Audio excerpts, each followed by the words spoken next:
Hello, all. My name is Erta Wanderer.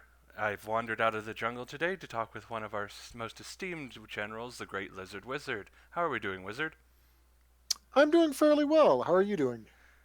Well, enough, all things considered. Today we're going to be talking about the new kids on the block. Teclis has finally gotten done with his experiments, and we've got the Lumineth Realm Lords on the field. Yeah, the good old Ideneth 2.0. Yeah, yeah, true in several ways, and to be fairly honest, they still only came out with 3 units. Uh-huh, yep. Poor, poor elf players. They've been waiting for so long just for like a third of their stuff to come out. Yep, yeah, uh-huh. Yeah, they always do those slow staggered releases for elves. Hmm. Yeah. And the giant players are still waiting on them, so no one knows what's going to come out next. Yeah, I'm actually really excited for those. I know a couple people personally that are definitely going to like jump on that army as soon as they hit the table. Should Like be a once lot they're of on the fun. shelf, they're going to own them. Alrighty. So, we have had a lot of people on Lustria and elsewhere terribly worried that the new elves on the block are going to be the next Zinch, the next Flesh Hmm. Eaters, the next Slanesh. Do you think that they are going to be that oppressively broken in the sphere? So I think they're a really strong army, but I feel like they're going to require more play to execute than OBR or Disciples of Zinch, certainly, or even Fire Slayers when they came out. It's a good army, but it's not a good army that you just put on the table and it wins you. It's not a You point and still click have to, army. It takes a lot of yeah, work to mhm. make work. Yeah, they're highly stationary as an army, unless you want to go like a heavy cav route. hmm Um, and Which, that amount of, oh, go ahead. yeah, which depending on whether you want to, they have really good cav. They do, yeah. You could 100% just play a cav army, but then you're going to suffer in other areas. Their greatest strength is, frankly, their magic. Um, like Teclis is just a behemoth when it comes to being able to get spells out. The number of spells he can cast and the fact that he can auto cast them um, out of 10, like he's going to change the magic meta. Um, Oh, he's definitely that wanting to be the three power players. yes. That being said, though, he has 660 points, and he's only got a 4+ save. Like he's got 16 wounds, but he's only got a 4+ save. Um, So expected of as a wizard, but I think he's going to have some malarial problems there. exactly, yeah. Like Alario is also great on paper, um, but she's pretty easy to diminish her execution. I think Teclis combined with a spell portal is really scary to me. Uh, because D6 mortal wounds to a bunch of things doesn't sound fun to be on the end of. Um, I also think Soul Scream Bridge is potentially going to be highly important Oh, very much for so. Lumineth players. It lets Um, them reset up, which means that they can run forward with all their guys and then put them back into the -1 stance. yeah, so they contain their Shining Formation or whatever. hmm Um, yeah, so I think they're an army that's really good, but I think a lot of their strengths innately have counterplay built into them. Like if you need to get spells off in order to have potency, then obviously strong unbinding becomes a lot better. Um, the other thing that was a huge relief to me uh, is they're pretty much universally one or two wounds, hmm aside from their heroes. I was really afraid spearmen were going to be two wounds because they're on 32 millimeter bases. Same for their sentinel archers, but they're all one wound each. Their Oh, cavalry is two wounds. Like that's stuff that with our mortal wound output, we'll be able to chew through pretty consistently. yeah. And 32s doesn't mean 2 wounds. Our warriors are unfortunately still pretty frail lightweight. Yeah, now there's another one. Like it's literally Saris and them. That's the only 32s with one wounds to my knowledge. Ah. Oh well. But despite the fact that they only have one wound, both of their frontline fighters, both cow elves and the wardens, can become Mhm. very, very tanky. Yeah, they've got some great synergies in general. Um, those synergies sort of have an inbuilt weakness though, and that it limits their mobility massively. Very much so. Uh, and they really want to stack up.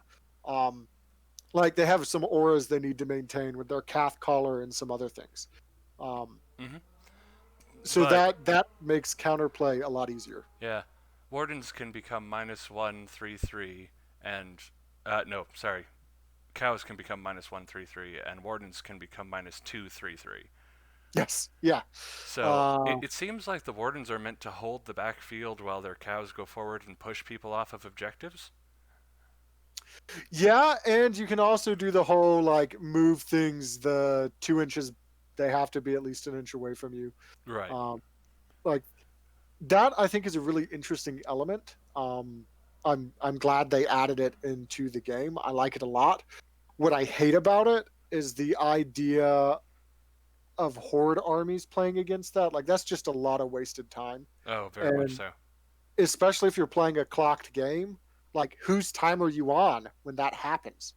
Like I, I think you just peel people off the front and put them in the back of your formation. You don't have to move every model. yeah, for some of them, but what if you've got like goblins? They've got nets and command and all Oh that other yeah. stuff. Like and they've probably got 60 models. Um, So not necessarily bad, just tedious to work with. exactly. So I think there were some things that weren't quite considered from a playtest perspective on how that's going to play out. Not But I, necessarily new, but we'll manage. yeah, yeah. Uh, but I like them. Frankly, they make me think a bit of Slaves to Darkness in that you look through all their war scrolls and everything's decently solid. Like they're all middle of the pack or above. Hmm. And there's some couple really good standout things. They're definitely stronger than Slaves to Darkness, though. Like the way their allegiance abilities come together. Um, this is going to be a good army. I'm sure that a lot of new elf players are going to be happy to hear that. I don't think they're going to be like the terror of the tournament scene, like Disciples of Zinch were. Um, Uh huh. So not or S sorry, tier, Bone Reapers. solidly A. Yeah, and I think they have a decent matchup, with the exception of like full shooting Zinch. Full Right. shooting Zinch because of how low their drop count is. Like you can get low with Lumineth, Yeah, it's but not hard to get to a 2 drop. yeah, but one drop is pretty much a guarantee for Zinch. And a Zinch shooting list is just going to tear them apart. Right. Um, I which, yeah, Any really heavy shooting list will, but that's nothing new. Shooting's very powerful. yep. So I definitely like this book has just confirmed to me that Fangs of Sotek is how I plan to play at tournament. Mm. Um, because I definitely feel Fangs of Sotek is what's probably going to do best against this army as well. Yeah, just more of attrition. They can't catch you. Yeah, like and having to face the 2 rounds of shooting, like you shoot and then you charge and then you get shot, and then if they potentially fall back, or if they do that into a double turn, um, they are definitely going to be out dropping us. Um, and the potential for them to do some spell alpha striking is pretty huge, and some shooting alpha striking. Their sentinels are rather good. The only thing I don't like about the sentinels is their stupid bow. The way it Like looks. just the model, yeah. It, It it just bothers me. it does just look like so weird. I understand it makes it look like they would try to be firing 3 shots at once because 3 bowstrings. Why else would you do that? Yeah, But yeah. That's my problem. It's the suspension of disbelief. The innermost string is the only string that matters on that bow. right, it's supposed Uh, to like combined, but it just looks weird. I guess that's how they get 30 inches of range. Which holy yeah, crap, 30 yep, inches of range? There are artillery that don't have that kind of range. yeah. And their power of Hish lets them change their mortal wound instead of it just being on a 6 to hit. It's now a 5 or a 6 to hit unmodified. Hmm. Um, Which, for those who don't know, I've actually, I guess I started maybe this conversation in the wrong place, under the assumption that there's a lot of things people are aware of for the Realm Lords, but all their units are wizards. Um, that alone makes them awesome. I'm expecting an errata that maybe says non-hero wizards can't cast endless spells. which Um, is kind of what I'm one of their best features. yeah, but at the moment, uh, their base units can cast endless spells. Um, I haven't seen the book yet. Do the cows are the cows also wizards? Yeah, everything's wizards. Okay, because there was a lot of debate on whether it was just the Let's Venarin. let's double check. Yeah, and Battle traits. what's their spell then? Do they have sunstone So weapons? I don't think you can take a lore. High reflexes. Magic boost. Nope. Oh yeah, okay. So let's just start from the top and go over some of their battle traits. Okay. So their first allegiance ability is Aether Quartz Reserve.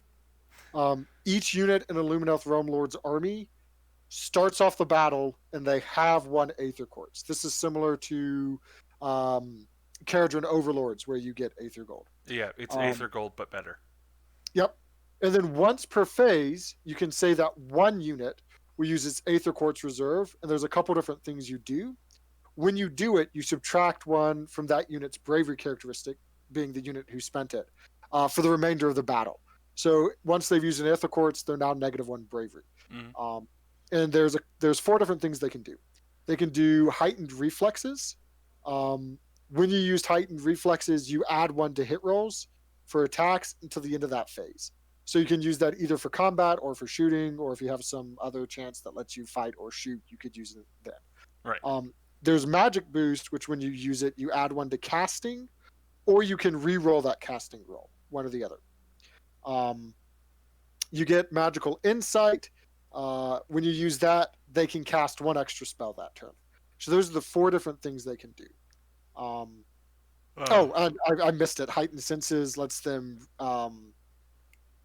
or heightened heightened senses is the reflexes. +1 to hit. Yeah, Heightened reflexes is reflexes is +1 to plus 1 to save. save. Yeah, which is crazy. Like that's It's amazing, it's the old magic shield.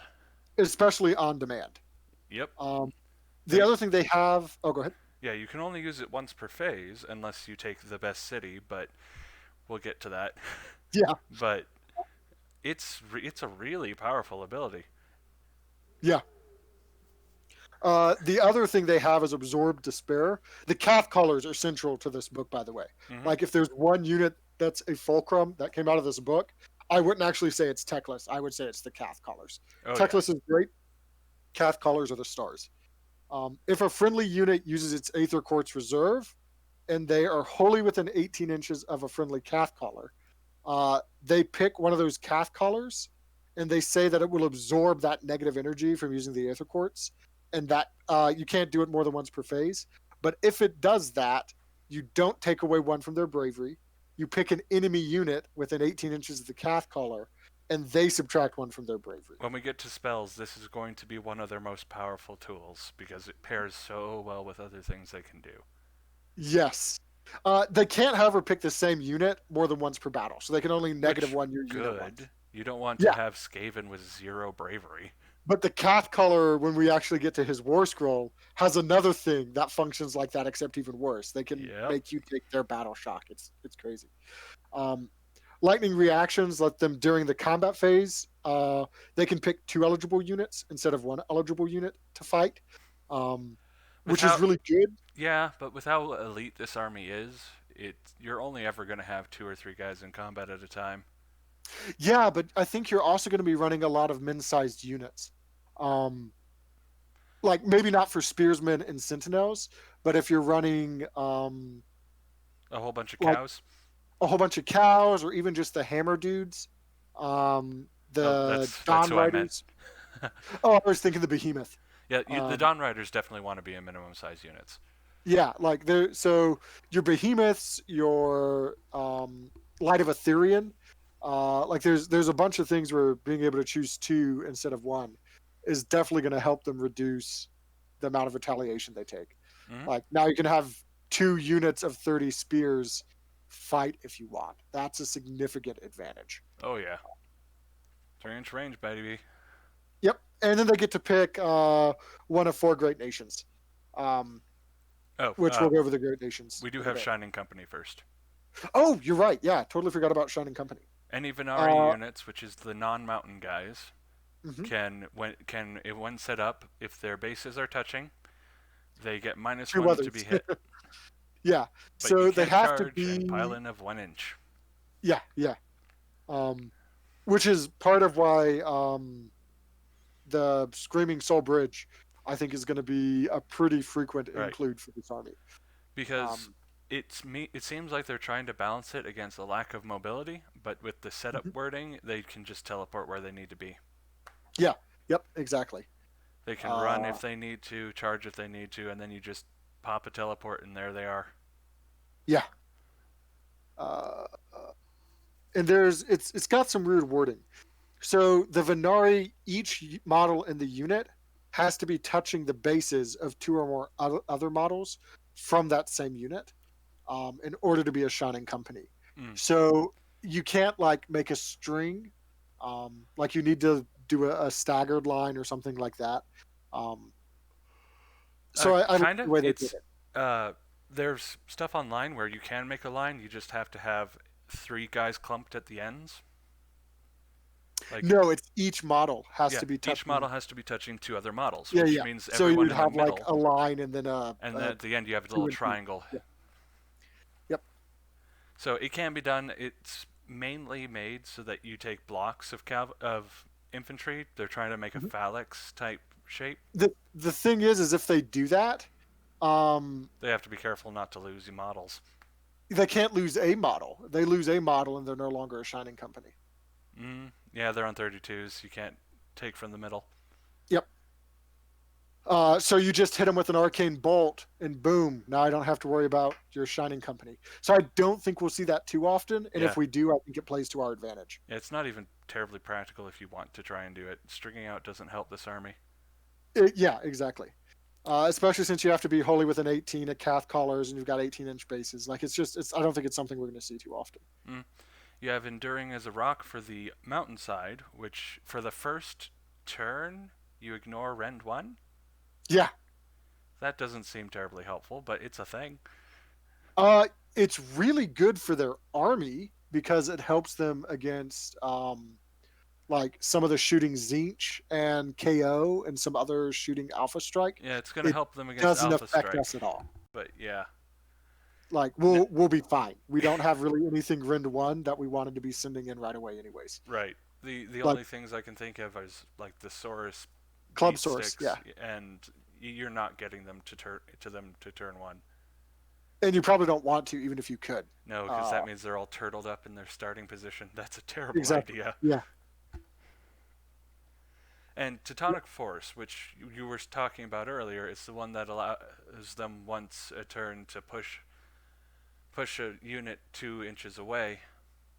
Which, And then they have to be at least 1 inch away from the enemy model. Yeah. So if you're clever at positioning, you can easily force a man. If you were to like pincer them in a triangle type shape, you could push someone entirely off the objective point. Yeah, you could get them off the objective point. You can't like kill them by making them run off the table though, because they're only allowed to move that if they can move that, and they only move 2 inches. So they wouldn't have to be on the center of the objective. Like they'd have to be at the edge of the objective, and you do that. Just because if they can't make that move, then they don't. So if they can't move more than 2 inches and meet that requirement, then they move the 2 inches, and that's it. It's not like they have to stay away. Even if they are in the middle, you can force it so they have less models on the objective, so that maybe Exactly. you can Yes. edge them out on numbers wise, or you can heighten your lead if you're the first one in the next round by Yeah. towing the line. The other thing I will say is I'm liking their artifacts a lot more after some of the features from the GHB came forward. That makes it look like a lot of the malign sorcery artifacts are going to be disappearing. Yeah. A lot of them I didn't really care. Like Blade of Leaping Gold is awesome. Add 3 attacks to the characteristic of a weapon, but it's Cath colors only. Oh. And Oh, you don't want no. to put a Cath color in combat. So, like, as cool as it is to have 4 attacks on a Cath color, you've got a 5-up save and 5 wounds, and it's a crucial unit. It's a So, like, caster. Why are yeah, you putting melee weapons on your caster? yep, The only reason uh, we ever did that was with Miasmatic Blade because it was a defensive artifact. yeah. Uh, the Phoenix Stone is if a friendly Lumineth Realm Lord's hero is slain within 12 inches of the bearer before removing it. Roll a dice. On a 6, it's not slain. All wounds allocated, to it are healed.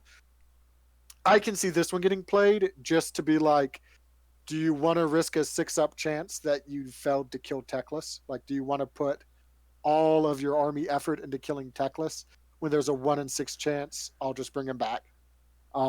So I could see that one being taken. More as a psychological thing than an actually useful thing. Yeah. Um, like 1 in 6 games, it'll probably just win you the game. Mm-hmm. So that's not bad. Like if you've got a spare artifact slot and you don't know what else to do with it, I think it's something we could see. But it goes on a Cath collar. So if you Oh. can snipe a tech list, you can snipe a Cath collar first. Like that's kind of how I feel about all their Cath collar artifacts. Being able to one bind 1 extra spell in an army where everyone's a wizard, who's that going to help? It's going to help you against Disciples of Zinch, maybe. No, not Like even them. I don't think they have enough casters for that. yep. But the Alurieth heroes, those are like the mountain guys. So you've got the mountain mage and Mm-hmm. uh, the big guy. They've got some decent ones. They can add 1 to the number of mortal wounds inflicted by arcane bolt if the caster's or if the bearer's a wizard. Like that's pretty decent. Um, A 1+1d3 isn't bad. yep. They can ignore the effects of uh, spells or endless spells that target them on a 4+. Like that's Oh, pretty great. oh, that would be what I would take. Yep. Especially So they've got good because, stuff. yeah, like this, the Stonecaller Mage has probably, like I said, their spellers are insane. You want to kill their mages. If you can make that as hard as you can, then yeah, that's essentially just Ignax's scale, and everyone takes Ignax's scales. Yes, and Ebony Stone is actually that's the name of the artifact is going to work even better now because there's been some leaks from the GHB, which we'll do a whole thing on the GHB in the coming week since we got behind schedule. Mm-hmm. Um, but you no longer get multiple save after saves. Right. You only get the one. So Ebony Stone isn't a save after save; it's an attempt to ignore the effect. Yeah. Then you would make a save against the damage, so that can stack. Whereas the Hearthstone amulet just lets you ignore wounds and mortal wounds on a 5+. That's the other thing you can give to those heroes. I think the Ebony Stone's the clear choice now.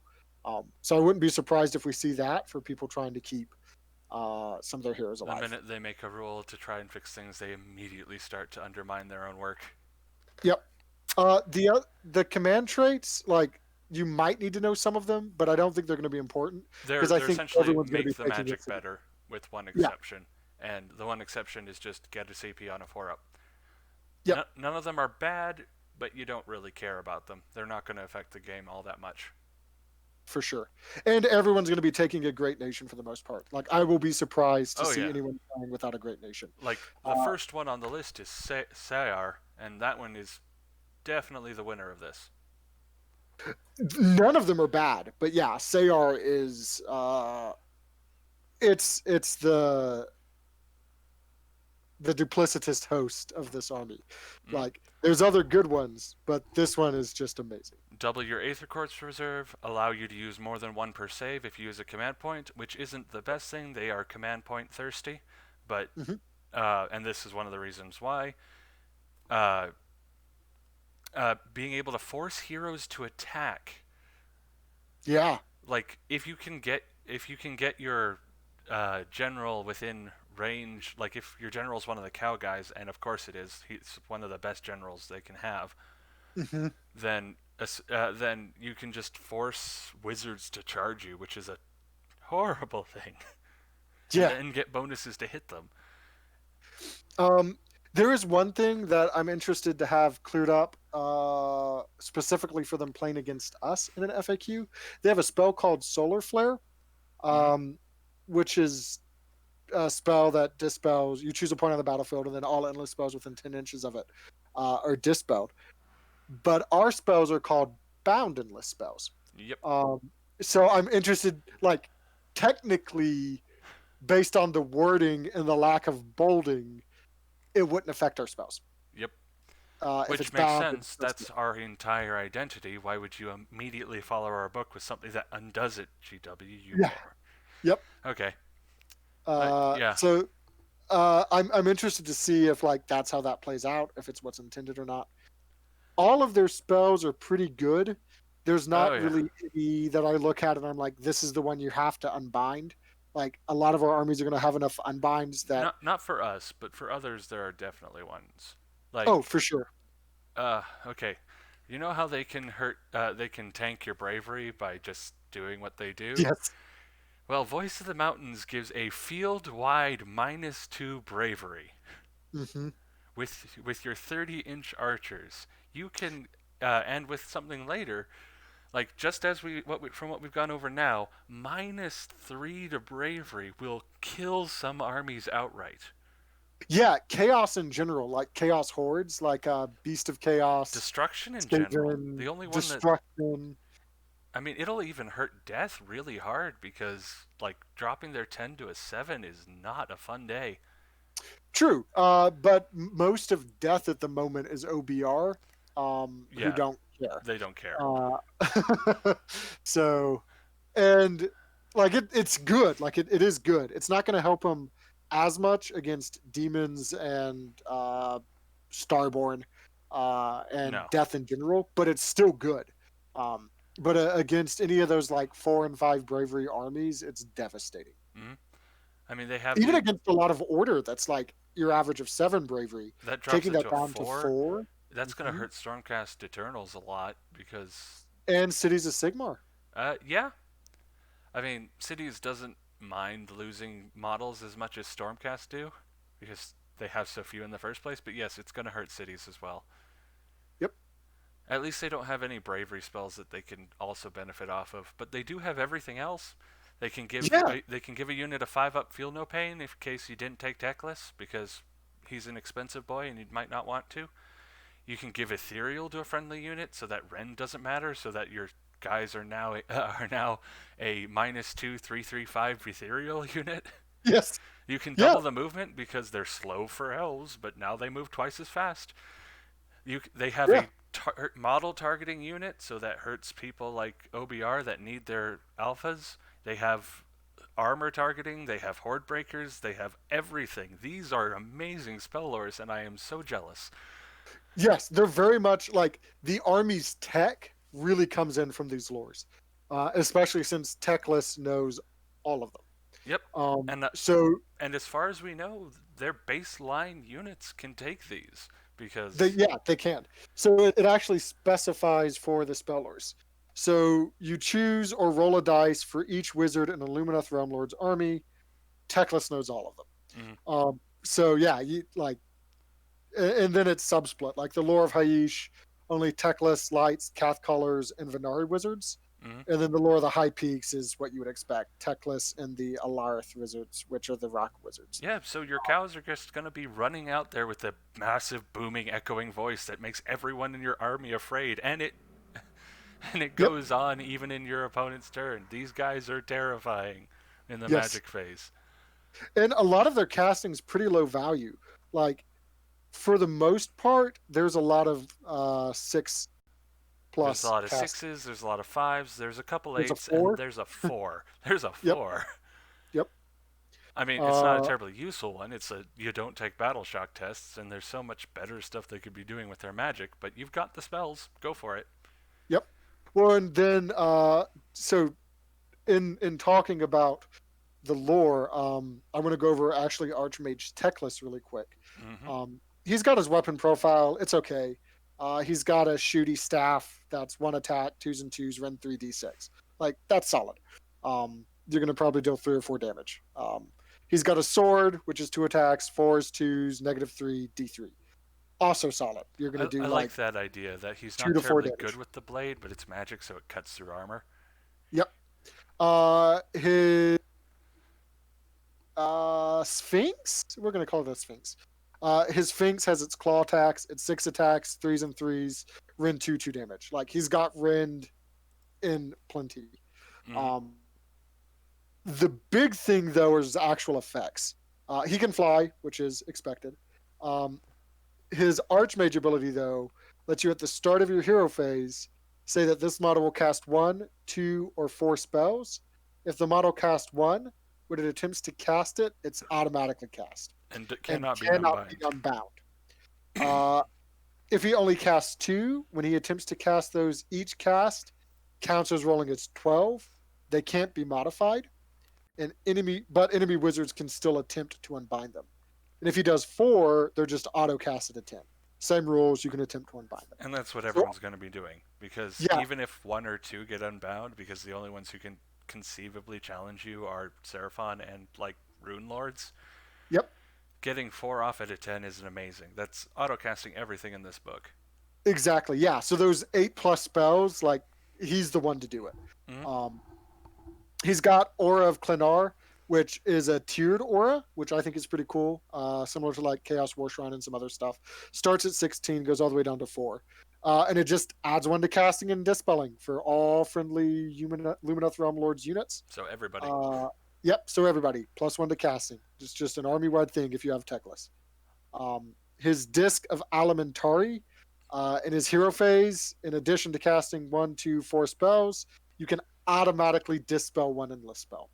Which I think This he's is mostly going to be using on his own endless spells in order yes, to. if he wants to recast them. Right. Like, the bridge is going to be something you want to use all the time, and you don't Yes. want to accidentally flub it, so I'm pretty sure he's just going to be popping that and sending it off again.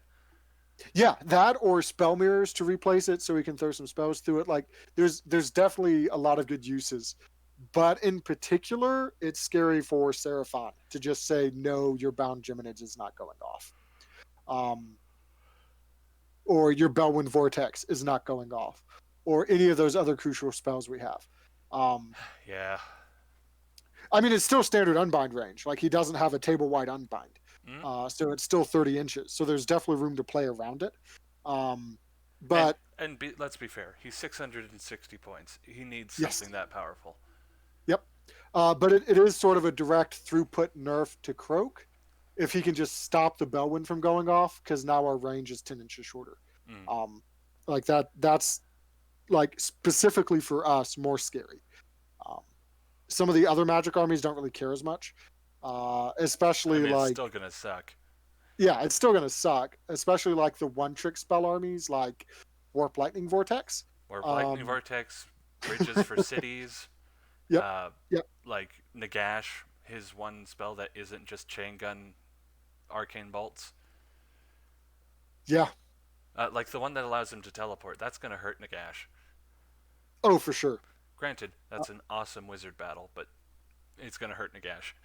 And we're gonna have a hard time tackling Techless with Magic ourselves because he has the Seeing Stone of Selenar, which each time a friendly unit, he's a friendly unit, within his aura ability is affected by an endless spell or a spell that your opponent casts, which will be us, they roll a dice. On a 4+, they ignore it, and then they pick an enemy unit within 18 inches, and that enemy unit suffers D3 mortal wounds. Adding insult to injury. So you have to be careful.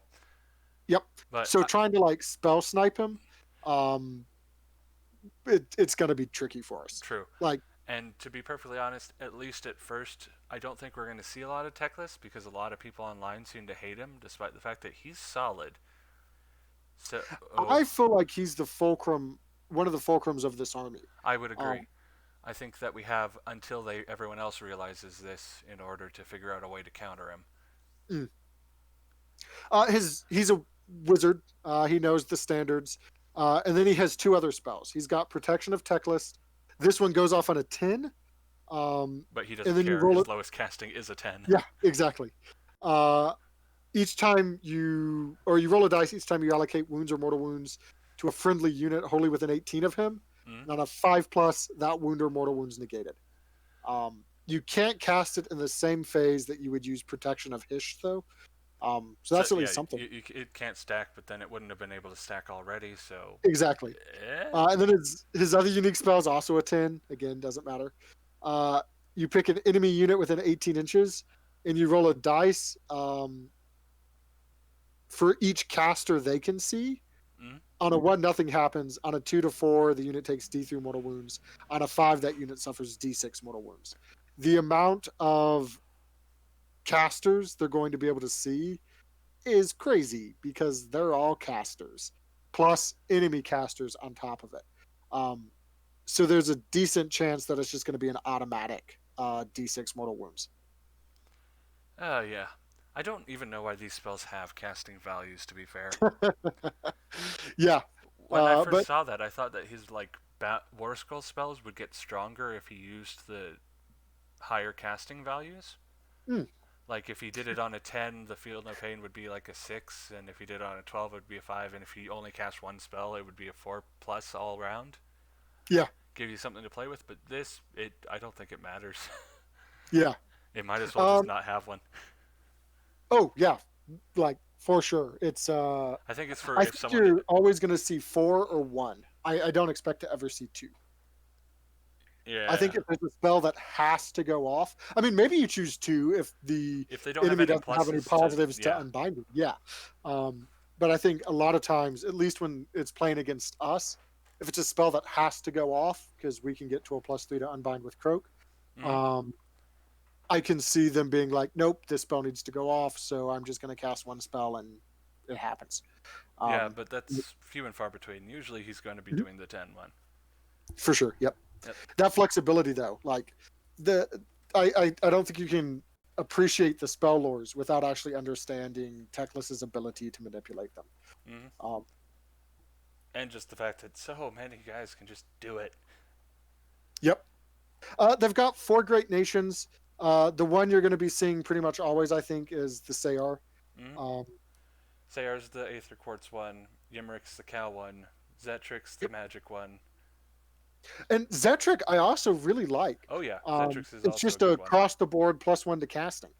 Um, like that's pretty solid, and they know 1 extra spell. Um, yeah, that's Which great. is have enemy unit movement because of course. Yeah, yep. And then they also get to roll a dice each time you allocate a wound or mortal wound to the bearer for the artifact they get, and Mm, you add 2 to the roll if Teclis is part of your army. So that calf collar becomes a lot easier to protect. yeah, and you Instead of want it to. being on a 6+, now you can negate wounds and mortal wounds to your calf collars on a 4+. And if you've taken a battalion, which you probably are with this army, you can give your other calf collar another protection artifact or a different wizard the Ebon Stone. Like it's not going to be as easy to kill their heroes as it looks, despite a lot of them having 4 and 5+ saves. Yeah, there's a lot of long range sniping as mortals. Yep. The Alithia, the bravery one that like just buffs their bravery and other stuff, that I don't think is going to be really a thing. No. That definitely feels more fluffy. It doesn't feel very competitive because they're addressing a negative that's already been addressed in the army design. Right. Like they're And not going to be taking the bravery or the battle shock if things are going correctly. it has a 4 plus heal them back to full, and you were talking about the 6 plus earlier, but I don't. Yeah, yeah. I don't think No, you'd that's take a solid. city just for that. Nope, I wouldn't.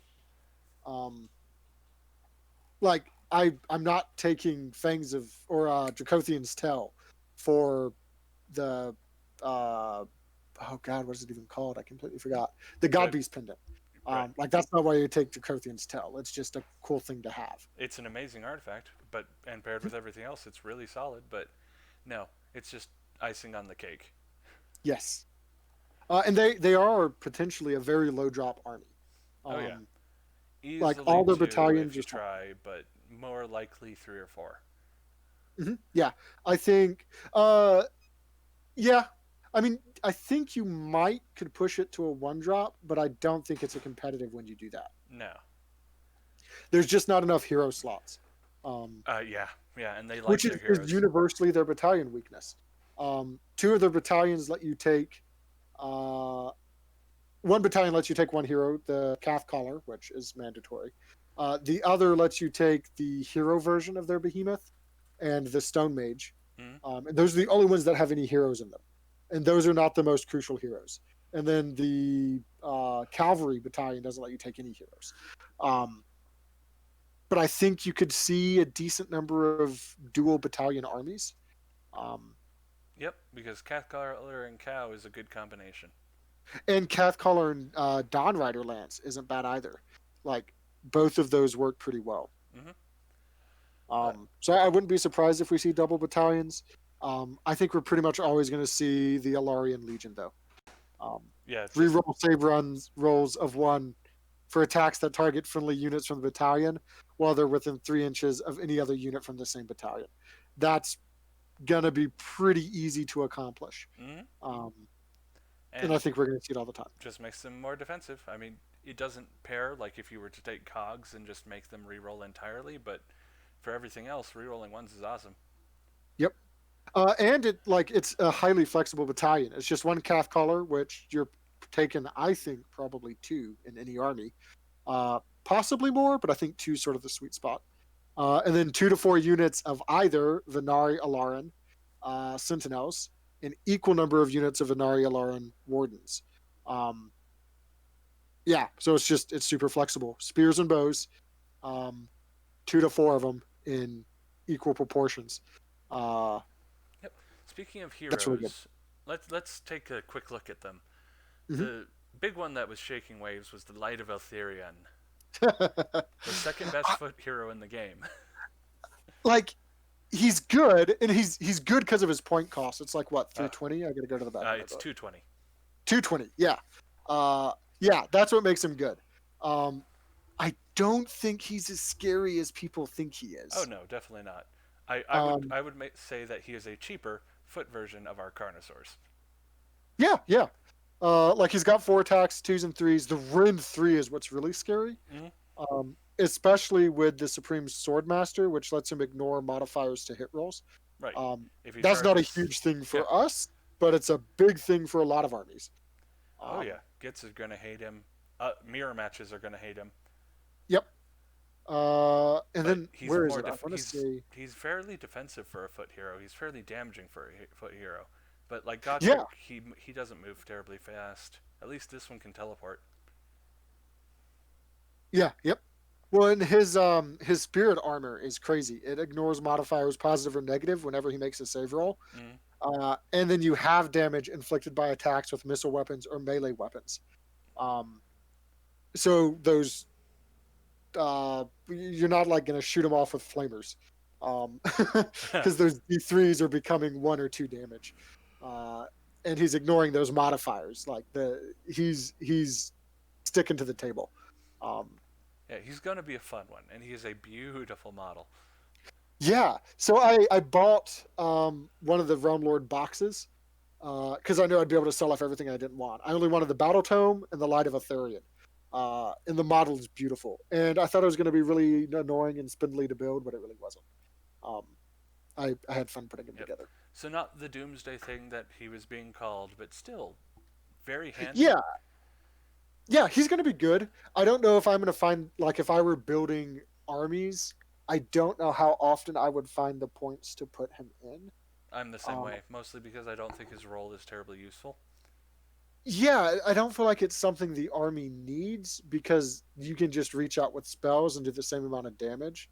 Like now it's a model that's on the table, so objectives, and it's a model that gets to interact twice, like once in each player's turn for the round instead of only once. Mm-hmm. But I don't feel like it's something the army needs, but it's good. I think it's going to be really good in like 1,000 point games Oh yeah. and meeting engagement because he's not going Oh, to die. I haven't So even he's just thought of going to that go one. blend things. Um, yeah. But yeah, mostly just a lot of fun, and you need fun models. Hmm. Yeah, he's good. I like him. Let's see. We do you want to do the cows or the mages next? Let's do the calf collar. Ah, yeah. in all its proper glory. Behold. Uh, so the Sonari Cath Collar, it's got one attack, fours and twos, no rend, D3 damage. It's just a rendless standard mage staff. Yeah, you don't care. Um, It's a mage. It's not going to be hitting anyone. yeah, they're 6-inch movement, so Not bad. pretty standard. Yep. They've got 5 wounds, which is 1 wound better than your like average wizard stat. Maybe not now. I think Not wizards in now. general have gotten healthier. And it's got a 5+ save. Um, so pretty standard wizard. Its abilities though are incredible. Emotional transference. During the start of the battle shock player, a Lumineth Realm Lord's unit, wholly within 18 inches of this model, you roll a dice, and on a 2+, that unit doesn't take battle shock. In And addition, any models that were slain from that, you oh, pick an enemy unit within 18 inches of them, and it counts towards their battle shock modifier. Um, plus with the -3 bravery, you can shock an entire unit off the board really easily. yeah, so like if they kill a unit of wardens that was a 10-man unit down to like 2 guys, you could make a unit of ogres like -11 to negative. their battle Yeah, shock. yep. And if you have more than Uh, one cast caller, you can do it twice so they can't save both units. yep. Although, nope, it has to take a battle shock test. So they don't even have to have killed anything from that. Like that unit might not have been triggered to battle shock, but now they force you to take it, Can and they you use take the it with command modifier. ability to ignore it, or do they have to do it? That's a great question. Because if they have to do it, I weep for the days when we could have like paired that with a Carnosaur. You can pick an enemy unit within 18 inches of this model that has to take a battle shock test in that phase. Oh, okay, I misread that. The unit does have to take a battle shock test in Okay, the so it's phase. when two melee units are hitting each other. Yes. Or when you plink someone with a bow, because if you really want something dead, you can just take off one model and then hit it with two Cath Collars. Yes, exactly. Uh, so that's going to be crazy against like gore gruntas or all sorts of other things. Well, pretty much Like, anything that isn't immune to battle shock, because that's mhm. a terrifying ability. Like you can easily take off like 7 or 8 models. That's like doing, well, bare minimum 7 mortal wounds, and Yeah, sometimes double that if they have more than one models. This is going to be horrifying for like elite guys. yeah, no, like literally, Cath Callers are one of the reasons I'm favoring Starborn even more. Like now, I want to 10 bravery even more because I don't want to have to rely on Celestial Deliverance to not have my Yeah, Saurus all just run away. yeah. I mentioned this when I first saw this combination when the leaks first hit, and after that, I haven't heard this combination talked about at all. Their main damage is not mortal wounds, guys. Their main damage is bravery.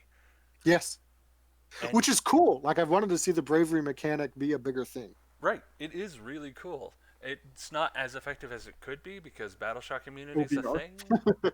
Yeah, Yep. but Their it's spell still is also really solid good. though. Hmm? Their built-in spell is Darkness of the Soul. Goes off on a 7. They have a couple ways to get positives to casting outside of the battalion. Well, there's the battalion techless and then endless spell. Um, but you pick an enemy unit with an 18. If it goes off, you roll 2d6 each time that unit makes a move or a normal move or a charge move, shoots or fights. So this is like Bellacore but better. Mark the roll before the action's carried out. If the roll is greater than that unit's bravery, they can't perform that action in that phase. And their bravery is -7 because it doesn't say base bravery. Exactly. Um, so it is crazy good. Um, like the whole reason to bring Bellacore is because he can do that once per game And he in this one can do it on if a in a cast of 7. 4+. And it can do it every turn. It's crazy. Like if there wasn't unique spell casting for Sigmar, you would just take 6 of these. Mm-hmm. Uh, I like mean, it's heck, you're still gonna take more than one because his other ability isn't limited to one. yeah, the emotional transference and then the absorb negative energy. Yeah, like they're just good. Mm-hmm. Yep. The other counterpart is the Stone Mage, who's good in his own right, like not the best Uh-huh. thing in the book, but being able to make all cows in his vicinity fight in full profile is really nice. That's one of the main Yes. weaknesses of behemoths. Yep. And I think we'll see behemoth armies with this to the same extent that we see all behemoth armies currently. Like they're going to be a fun thing. I don't think they're competitive. I think they're going to take Um, one for the -1 to be hit and the +1 to melee attacks yes. because that's a solid thing. They're going to take the named one, Stoneheart King, Yes, I agree. but not so much the like you're not going to see 3 cows on the field. Yeah, yeah. I don't think cow army is going to be viable. I think the only viable behemoth army is Stonehorns and Thundertusk. Yes, and to a lesser extent, Flesh Eater Courts. Oh, that's true. Um, yeah, I would say that's the unoptimized version of Flesh Eater Courts at the moment, but it's Mm-hmm. definitely still viable. But yeah, so he's a +1/1 wizard Mm-hmm. who I don't let's see what's his spell do. It's gravity redirection. It goes off on a 5, which is amazing. Yes, it is. Uh, until, or if it's successfully cast into your next hero phase, the caster can fly, and then you get to pick an enemy unit within 18 inches of him, and that unit suffers one mortal wound until your next hero phase. If that unit and that unit's move characteristics halved and can't fly, so he gets to fly. Oh, Things that can fly can't fly. They have their move characteristic, and they take one mortal wound. that's actually really not and good. Yeah, it like hurts ills a lot and a bunch of other different It things. hurts a lot of things a lot. Yeah, Like it's good. it's gonna hurt Night Haunt, anything that wants to move fast. Yep. They have Uh, it- several have movement spells. yeah, yeah. And if you're doing the flying skink thing, um, you can't. But so yeah, pterodons. It'll hurt pterodons, riperdactyls. Like it's got a lot of good targets at the moment. Mm. Um, Plus, he's got access to all the really, really good stone spells. So, yeah, yes, he's. and like our whole flying troglodyte thing with the feather cloak, like I that's mean, gonna hurt. I don't know if that's a thing, but yeah, it's gonna hurt that. I mean, it's a thing in that a lot of people talk about it. I don't know that it's a thing in that it wins games. Mm. But yeah, Uh, that's just the biggest way that I really see it relating to us. It's going to hurt our flyers, and it's going to hurt the feather cloak as an artifact. mm. But this isn't like a wizard that you want to take if you're not leaning a bit more into the Alarth side of the army. Right, and Like, even if you are, seeing as how cow elves can already cast spells, yeah, and they don't have exactly, anything to spend their spell on, you don't really need one. But exactly. he's fun if you want. And he And he's a cool model. Like, yeah, I know a bunch of people thought he looked dumb. I personally really like him. I I, don't know. I think half of him looks dumb. From the neck up looks dumb. The rest of him is fine. He's got like a juggernaut helmet though, like that long neck. I don't know. I like it. I don't think it's practical, but I like it. Like I can't imagine sneezing in that helmet. Fair enough. But Uh, we've been over cows. They're big buff units that are really solid buff units. yep. And battle line's really easy for these elves. You just have 4 of them. Yeah. Yeah, you have your stationary heavy anvil, you have your moving heavy anvil, you have your anti-horde, and you have your anti-hero unit. Yes. The only thing that actually officially has the battle line keyword without any condition is the wardens, the spear guys. Mm. However, for each one of those in your armies, you can then have either a sentinels or a dawn riders unit gain the battle line keyword. So Mm. you'd only need 2 sentinels or 2 wardens, and then you could take sentinels or a dawn rider as battle line. Right. And then if you're the Ymetrica city, then you can take cows as battle line. Stone Guard. Stone guard. Yeah, wardens pair well with pretty much everything. They're really good at defending your back line and like defense in general. They want to be charged, and they're really good at not dying when they're charged. hmm And they punch pretty well too. Yeah, Like their one weakness is that they're 2 attacks each. Um, 3 with cow, but yeah, 2 attacks each. yeah. Yep. They do mortal wounds on those 2 attacks, but you get everyone. They have 3 inches range, and they can only be taken in blocks of 30. Every one of them is going to be fighting. Yeah. Yeah. Yeah, +1 rend when charged, so they're not bad. They aren't Mhm. what you're going to be killing stuff with, but if you get one on an objective, no one's taking it from you. Agreed. Yep. Yep. Dawn Riders are, at first glance, really crap, but they can spike up to 7 and 11 attacks per model, which is why you want them in min-sized units. Hmm. Because most things in the And their game, 14-inch move. I know, they move faster than our flyers. And you can make them fly if you want. Well, not faster than pterodons, but yeah, faster Granted. than. Yep. But Yeah. but yeah. But they got a 4+ save instead of a 6+. Hmm. Yeah, they're good. Yeah, And they're everything in their army's priced for match play points pretty cheaply. yeah, Um, like oh man. On 5 guys having 40 let's see. Having 49 attacks on 5 guys, mhm. that's incredible for 130 points. 5 ups Yeah. are mortals on like about half of those attacks. Yep. I Attacks. Most things in the game are 1 wound, so they're just going to tear things in half. Oh, for sure. I will say there's one thing in their battle tome that's overpriced for match play points, and that's the rune of petrification. Oh yeah. Um, which we'll get to that with endless spells later. But there's other better endless spells that are cheaper. So I just don't see like that one is overpriced. That's literally the only thing in their book that's Mm. overpriced. Like they're solid. Yep. Then we have, let's see, we have Sentinels, and Mhm. I keep hearing people think Sentinels are pretty crappy, and the way they're using them, they are. Sentinels are Yeah. not meant to be your horde killers. That's what Dawn Yep. Riders are for. Sentinels are meant to snipe heroes, and not just snipe heroes or just like elite units, because Uh huh. they can hit anything. It doesn't matter where you hide, Yep. and 30 and inch. Don't need line of sight. yeah, not great mortal wounds, but 10 of them will kill any caster, and 20 of them will kill anything else. Yeah. Yeah. Which I think we're going to be seeing.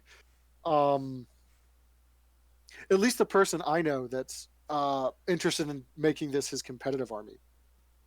He's planning on at least 2 units of 20. Um, Which is fair. You'll take their entire hero side of the thing out in like turn 2. yeah, it helps you in your matchup against Zinch. It helps you in your matchup against OBR to kill those Galthazar Harvesters and the Mortek Crawlers. Mm-hmm. Like, they're really good. In terms of archers for cost, they're like no Iron Drake. Right. Um, Very few but things are. I love my but drakes. they're good. Mm-hmm. Like 140 points per 10. Just Like remember, you're they're not targeting hordes with these guys. That's not their yeah, job. yep. And fortunately for us, like I mean, they're going to kill our skink priest. Like they're just Uh, straight up going to kill our skink priest and skink starseers. yep. Um, there's not much we can do about that. We can hide them out of line of sight That behind our doesn't realm help them. shaper engine. If They we, ignore line of sight. oh yeah, yeah, yep. So yeah, there's not a lot we can do. You can put them in a garrison with lookouts or and make them -2 to be hit, but then they're taking mortal wounds on a 5 or a 6 if they use their Aether Quartz Which they or will. their spell Power Their of spell. Hage. Yeah. Yeah, they're going Yep. to. That's what they do. They stand way in the back and just cast on themselves where you can't unbind them because they're wizards and they're dicks. Yep. Yeah. Yeah. They're good. And if you're within 18 inches, they're even better because then they go from 4s and 4s to 3s and 4s with one rend. Mm. Um, I mean, like they're that's good. going to be very situational because they're essentially artillery. But Yes. yeah, they're awesome. Yep. And lastly, we have Stone Guard, which are your mobile anvil. Uh-huh. They're kind of punchy. They're really cheap. They are really cheap. Yeah. They're 100 like points they're for units 5. of 5. But yeah, they're great. But yeah, this that's the same cost as Liberators, guys. And these guys Uh-huh. in their battalion are a 4 re-rolling with Aether Quartz. They're 3 re-rolling. It's only twice, but that's all that you need in this game is to survive Uh-huh. 2 combat rounds. Well, and Well, their stat will, like their move, save, bravery, wounds, is identical to Stormcast Eternal Liberators, except they're one less inch of movement. Like yeah, that's the only cost to get 3s and 3s instead of 3s and 4s and innate rend 1. Like they're just in every way better Liberators. yeah, they're amazing. And if you want to take them as battle line, you can. If you want to just do nothing but cow elves, you can. And it's a good way of playing. Yep. I will say I really hate the crushing blow rule because GW's been having the trend of not making you split dice, and Mm, this one yeah. makes you split dice because it's a 6 to hit. You add 1 to the damage of that attack. Like the whole reason they did the Plague Monk errata was to get rid of split dice. Yeah. So I'm True. kind of sad that they brought split dice back with this. Mm. I think there would have been a better way to do it. Like deals 1 mortal wound in addition. Which, like most things, or just make it wounds when you roll a 6 or a 5 because that would be Yeah, number equivalent. It does an exactly. extra Just damage. auto wounds. Yeah. Yeah. Yep. But I would have preferred that. I don't think you're gonna see pair of stratum hammers very often. Because I think Rind one's better, that's fair. at least in the current meta. Because the really scary things, like for Zinch, a lot of times you're taking away their save, or you're putting them to a 6-up save, or now you're actually sneaking maybe some damage through against Mortec. Right. Yeah, so I expect the two-handed hammers pretty much always. Yep. So, and let's see, that's all their units. They only have like 8. Yeah. Man. And yeah, not a dud amongst them. There are things Mhm. that, because of what they are going to be far less common, but they're all solid, and some of them are even great. Yeah. Yeah, nothing that's going to just shred everything it comes in contact. They're never going to be 70% win rate, but they're going to be upper middle I pack. I think the players who are really good with them, I think they're going to be going 5-0 at tournaments. Oh, I easily. don't think it's a guaranteed 5-0. Like they're still going to have to work for it.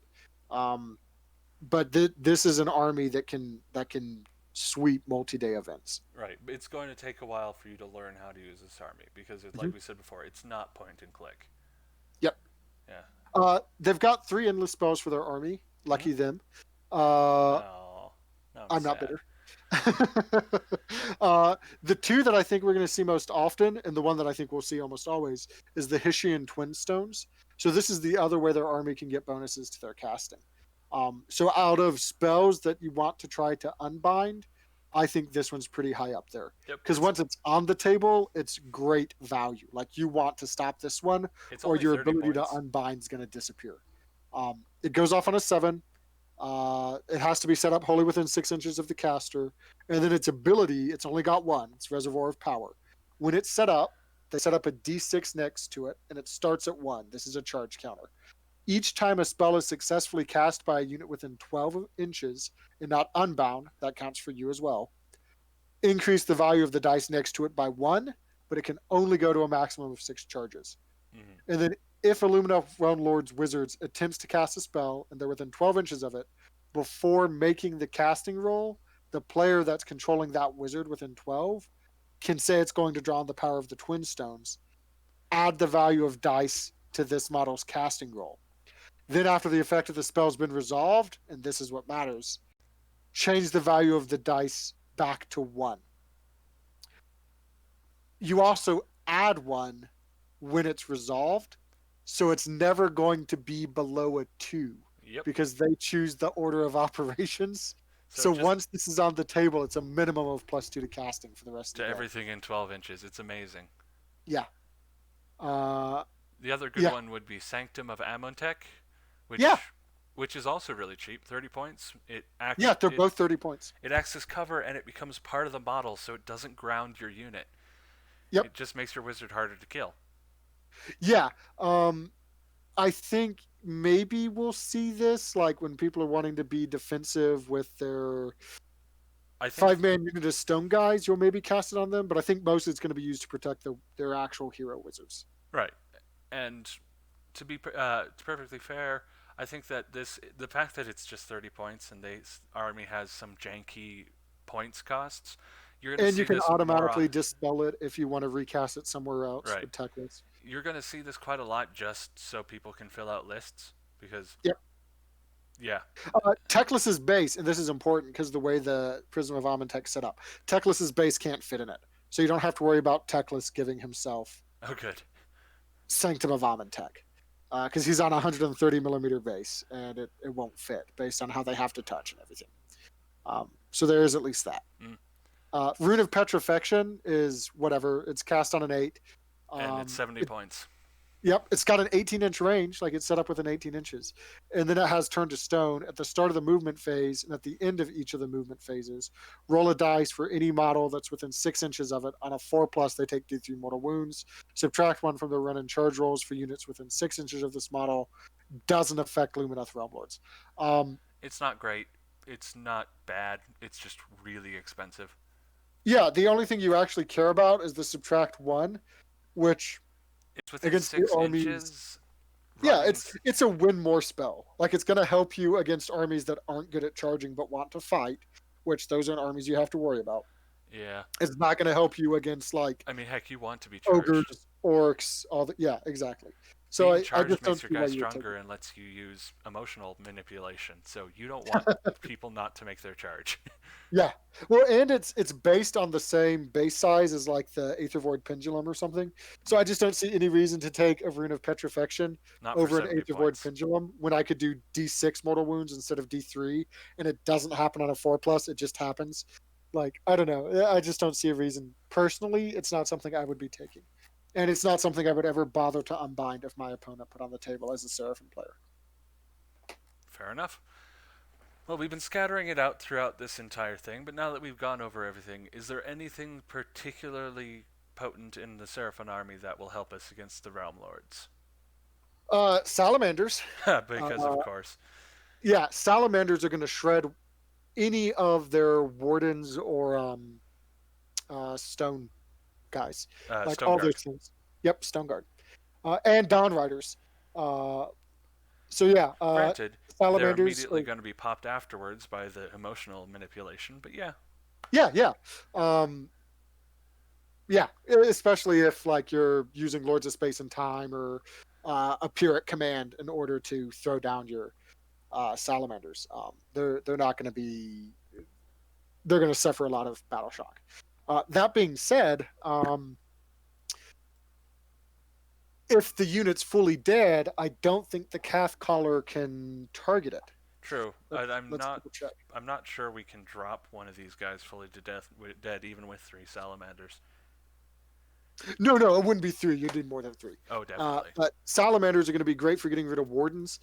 Their sentinels, if they leave us an opening to Lords of Space and Time, you will melt their sentinels with some salamanders. Or pretty much anything. They're not terribly Yep. durable.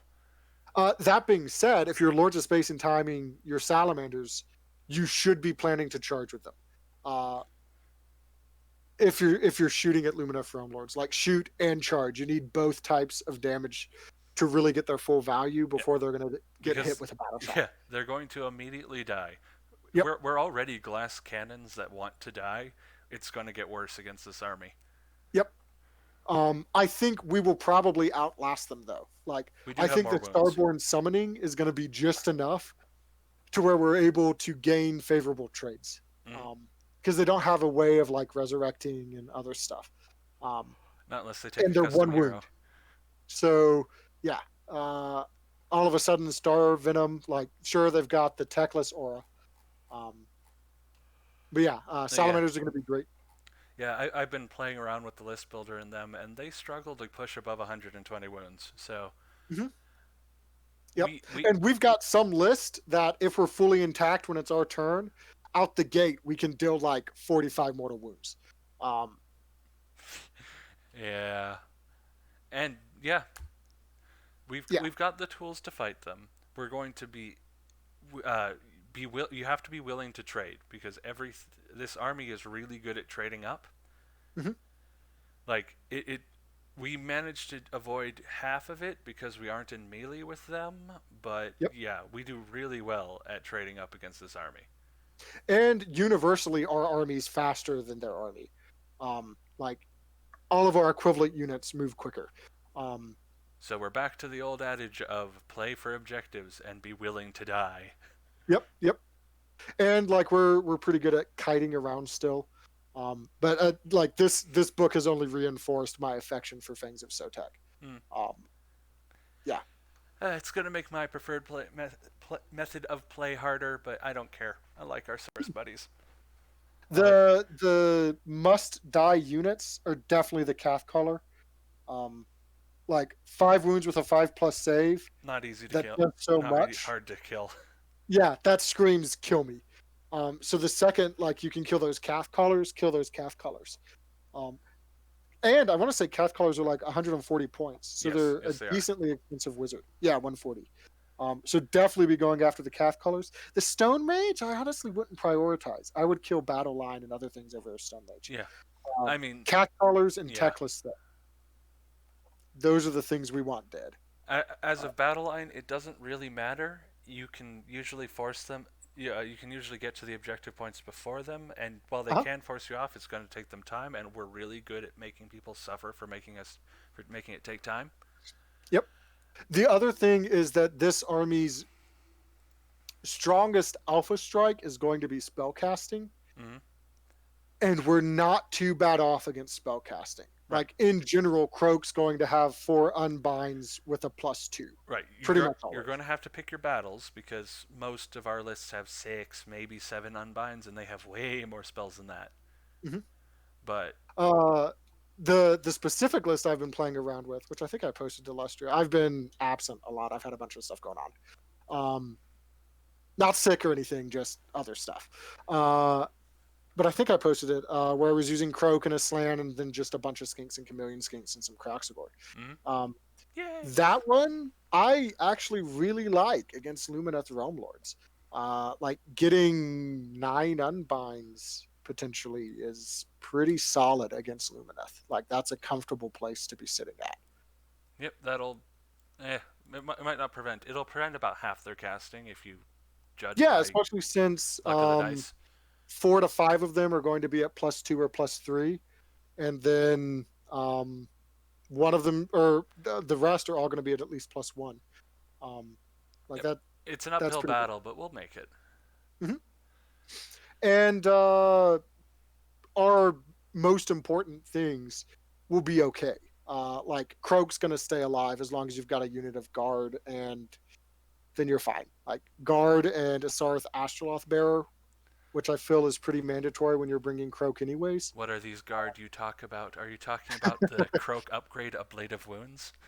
Exactly. Yeah, yeah. 100 points to add 10 wounds. Uh, Not the worst yeah. grade.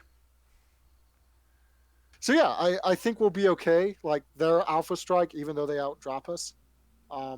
isn't that scary. Even combined with their shooting on top of it. Yeah, they're not an alpha strike army. They Yep. are. They dig in, and they dig in really well. So you have to beat them in the speed areas. Yep. I also feel like, at least in our matchup, when I'm thinking through, and granted, I haven't seen the new battle plans for GHB. Um, like I've seen the list of them, and I don't know if they stayed the same. Mm. But the battle plans could have drastically changed. But as the game currently stands, I think Lumineth Realm Lords is making a mistake if they let Seraphon go first. Um, Right. so Because I'm not worried about their drops. Uh, because their alpha strike isn't going to cripple us from what I'm seeing so far. I mean, they could blow up a blob of skinks for sure if they have 40 sentinels. Um, easily. I don't think they'll target skinks. You're going to have to be careful with your salamander placement, but yeah. yeah. Um, I Because think chameleon skinks are going to be pretty good against this army as well. oh, Uh, like I was already liking a 20 blob of chameleon skinks when I was playing around with Fangs of Sotek. Um, simply because you just don't want to charge 20 Fangs of Sotek's chameleon skinks. Like you're going to take so much damage. But I think chameleon skinks have gotten even better because okay, of this. okay. Alrighty. Is there anything else we've missed? Oh, I'm sure there's things we've missed, but at least those are my thought about how we measure up against them. Like Yep. this is one that you have to play smart against. It's not just like it's not impossible or auto win Yeah, one we way or kind the of other. soft counter each other. Exactly, yeah. It's going to come down to some dice, but I think mostly it's going to come down to who's more patient and who's reading the battlefield better. Um, So back to who's the better general. At least we yeah, don't which have to is how the massively game should be. outclass them. Yeah, yep. Alrighty. Um, yeah, that's my thoughts. With that said, Jungle is calling me home. Thank you very much for speaking with me today, Wizard. Yeah, thanks. It's been too long. I'm glad we did this again. Mm-hmm. And we'll be sure to do it again. But you all have a wonderful night. Good night, folks.